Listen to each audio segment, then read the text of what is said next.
My goodness, those are some great pumpkins that you revealed right there. We're just going to keep them going for our viewers all day long. But every year, this guy right here comes out with the pumpkin of the year, if you will. And this is now the 5th annual. So where do you draw your inspiration from, Jack, to decide what kind of pumpkin? Actually, I started this since the beginning in the year 2000. So this is the 24th one. 24th one in general, right. 5th with the festival. 5th with the festival here, yes. Now, you know, you're a little monster yourself, but you drew some inspiration from one of the greatest monsters of all times for this year. Is that correct? Yes, yes. Why Frankenstein? I just love him. I think it was a neat story about bringing this guy back to life, and it's just something that I grew up with when I was a kid, and I was like, we got to do Frankenstein, and tried to figure out what colors and everything else. So I start with the beginning concept, and then I tried to design a pumpkin around it, and I was like, And I think you nailed it, because drum roll, please. It's alive!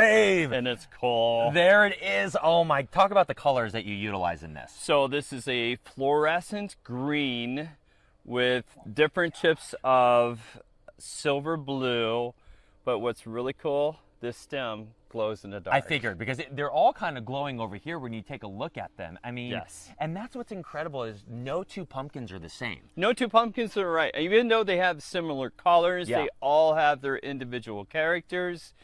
So this is definitely a departure from the mass-produced world that we live in. These are individually crafted by the best glass blowers we have in the country. From start to finish, for just say the average size, maybe the one on top right here, how long does it take to create and blow it? Like the second 30 you start? years.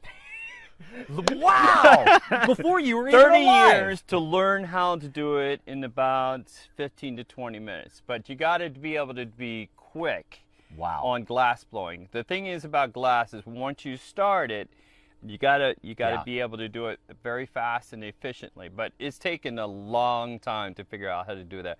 So every minute or every second that you're working the glass, you know, you're talking about a lot of energy and everything else that goes into it. Such an art. What time does the festival kick off this morning? 10 a.m. 10 a.m. Today, tomorrow, Plenty of parking, Sunday. Guys. There's no trouble getting here. We Just can actually go down pan over 33. there. Look at all that parking. It's just $10 per vehicle. It's free to get in. The only thing you do is pay for parking. The giant field over there, you can find all the information at Jack Pine's website. We're going to meet the artists coming up, and we're going to show you some glass blowing as well. So there you go, guys. Purple and green. These are actually my wedding colors.